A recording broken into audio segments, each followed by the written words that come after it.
राजनीति भी शतरंज के खेल की तरह होती है, जिसमें आपको सामने वाले की रणनीति को समझकर उसे फेल करना होता है।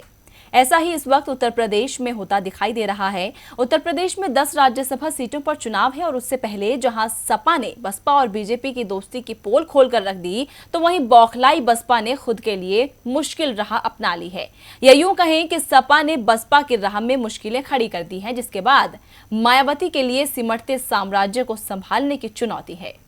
उत्तर प्रदेश में राज्यसभा की 10 सीटों पर चुनाव होना है और 2018 के चुनाव में दोस्त रहे सपा बसपा अब अलग हो चुके हैं। पिछले चुनाव में जहां बीजेपी ने सपा और बसपा का खेल बिगाड़ा था, तो इस बार सपा ने बीएसपी खेमे में सेंधमारी कर 7 विधायक अपने पाले में ले लिए और बसपा बीजेपी की दोस्ती का पर्दाफाश कर दिया। सपा की रणनीति के बाद बसपा सुप्रीमो मायावती ने कहा कि सपा को हराने के लिए अगर बीजेपी को वोट करना पड़े तो वो भी किया जाएगा। अब उत्तर प्रदेश में चुनाव को लेकर चले शहमात के खेल में समाजवादी पार्टी ने बहुजन समाज पार्टी के बागियों को शह क्या दी। बिफरी मायावती ने खुद के लिए मुश्किलें भरी राह अपना ली।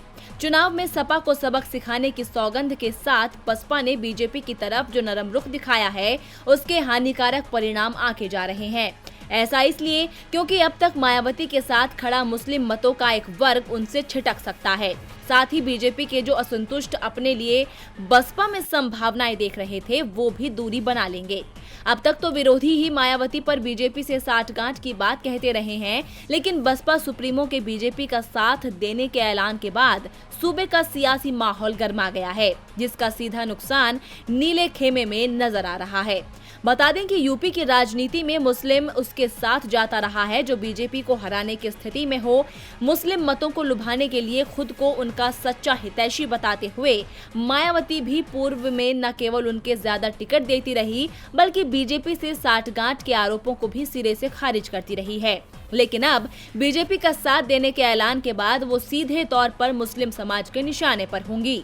लेकिन सपा के लिए ये शुभ संकेत साबित हो सकता है, क्योंकि सत्ताधारी बीजेपी से असंतुष्ट नेताओं का रुख भी अब बसपा के बजाय सपा की ओर हो सकता है। क्योंकि कांग्रेस और आम आदमी पार्टी को अभी सूबे में पैर जमाने के लिए खुद ही बहुत मेहनत करनी है, इसलिए असंतुष्टों की पहली पसंद सपा ही बनती दिख रही है। यानी साफ है कि फिलहाल की स्थिति में मायावती के लिए अपना कुनबा बढ़ाना तो दूर की बात है, बल्कि सिमटते जा रहे साम्राज्य को संभालने की भी चुनौती होगी। डीबी लाइव की रिपोर्ट।